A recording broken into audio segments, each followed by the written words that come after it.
Hello and good night. Welcome to another bedtime story. This story is meant to help you sleep or to relax your mind. Try and find a comfortable place, such as your bed or a soft chair. If you feel comfortable, you can close your eyes now.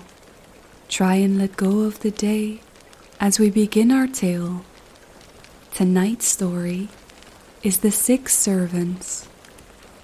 Once upon a time, in a kingdom surrounded by dark forests and towering mountains, there lived a cruel queen who sought to control everything within her domain.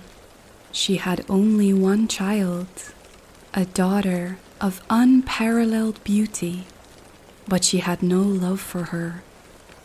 The queen saw her as nothing more than a pawn to strengthen her rule. To ensure no unworthy suitor could claim the princess, the queen devised a wicked challenge. Whoever wishes to marry my daughter must complete 3 impossible tasks. Fail and you shall die. Many brave knights, cunning princes and desperate noblemen had tried, but none had succeeded.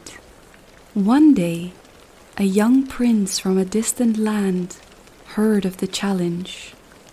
Unlike the others, he was not blinded by greed, but rather intrigued by the princess's plight. He suspected she was as much a prisoner as the suitors who had perished.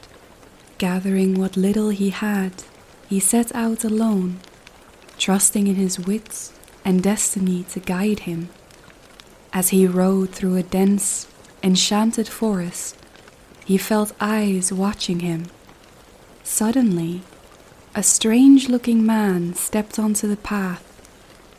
He was as wide as a barrel, with an enormous belly that rumbled like thunder. "I see you are on a journey, my lord," the man said. "Might you need a companion?" The prince studied him curiously. "And what is your name?" he asked. "I am Big Belly," the man said, patting his round stomach. "I can swallow whole villages if I must. A meal is never too large for me." A man with such a talent might be useful, thought the prince. So he nodded. "Come along, Big Belly." As they continued, they met another odd fellow.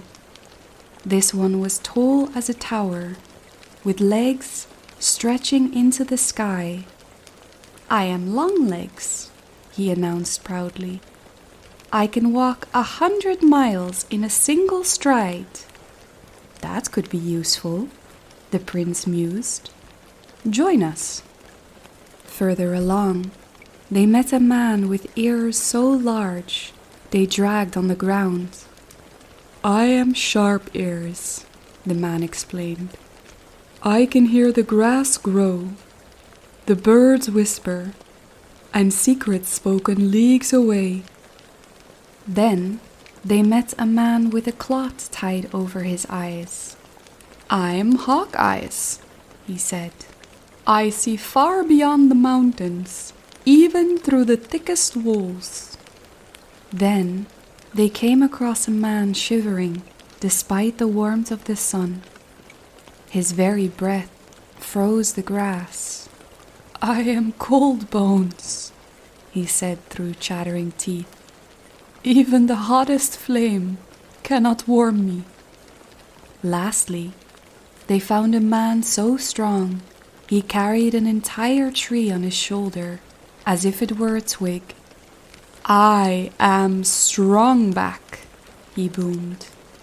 "No weight is too heavy for me." The prince smiled. "With such companions, I shall fear no challenge." Upon reaching the queen's palace, the prince declared his intent to marry the princess. The queen sneered. "Then complete the first task," Bring me a silver apple from the tree at the end of the world, before the sun sets." The task was meant to be impossible, but the prince simply turned to Longlegs. "Run, my friend," he said. And, with a single step, Longlegs disappeared into the distance. The sun inched towards the horizon as the queen smirked, convinced of the prince's doom. But just as dusk approached, Longlegs returned, holding a gleaming silver apple. The queen's smile faltered. The next morning, the queen devised a crueler task. "You must drink 100 casks of wine before the sun sets," she declared, gesturing to the giant barrels, each taller than a man. The prince only chuckled.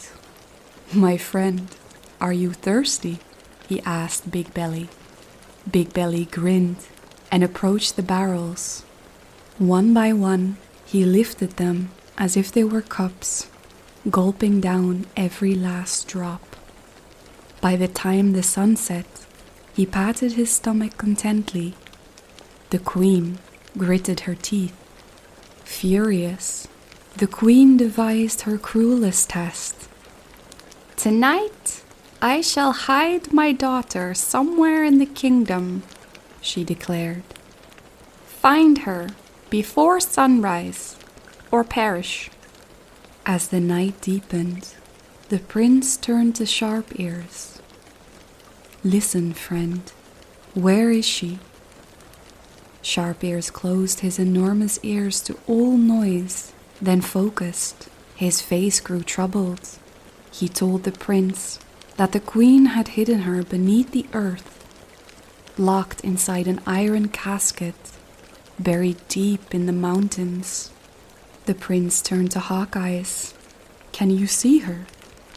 Hawkeyes peered toward the distant mountains.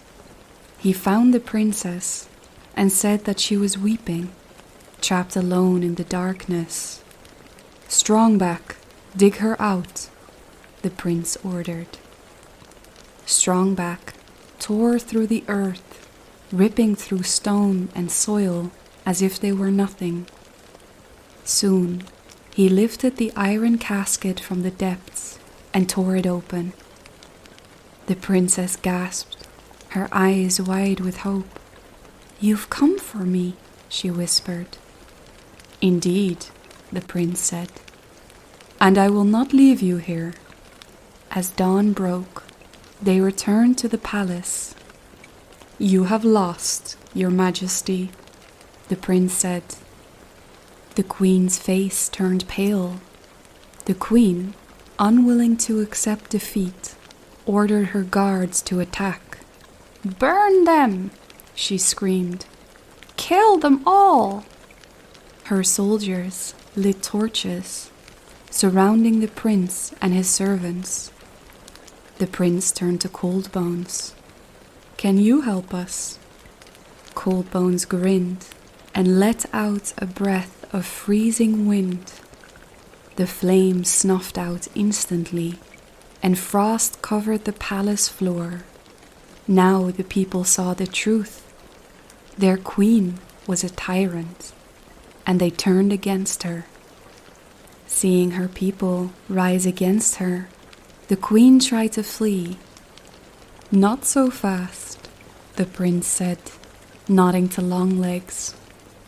Longlegs caught her within seconds. The queen begged for mercy, but the people had suffered long enough. They banished her to the forest, never to return. With the queen gone, the prince turned to the princess. "Are you willing to marry me of your own free will?" he asked. The princess, finally free to choose, smiled and said, "Yes, my prince, for you have shown courage, wisdom, and kindness." Their wedding was a grand affair, attended by nobles and common folk alike. The 6 servants, sat at the prince's side as honored guests, and each was rewarded handsomely. With the evil queen gone, the kingdom flourished under just and kind rule. The 6 servants, having fulfilled their purpose, went their separate ways, each to live out their days in peace and prosperity. And as for the prince and the princess, they ruled wisely, ensuring no more cruel tests were ever forced upon anyone again. And so, they lived happily ever after. The end. Thank you for listening to this bedtime story. I hope you enjoyed the tale tonight. If you did, please like the video and subscribe to the channel for more audiobooks and tales to come. Until next time.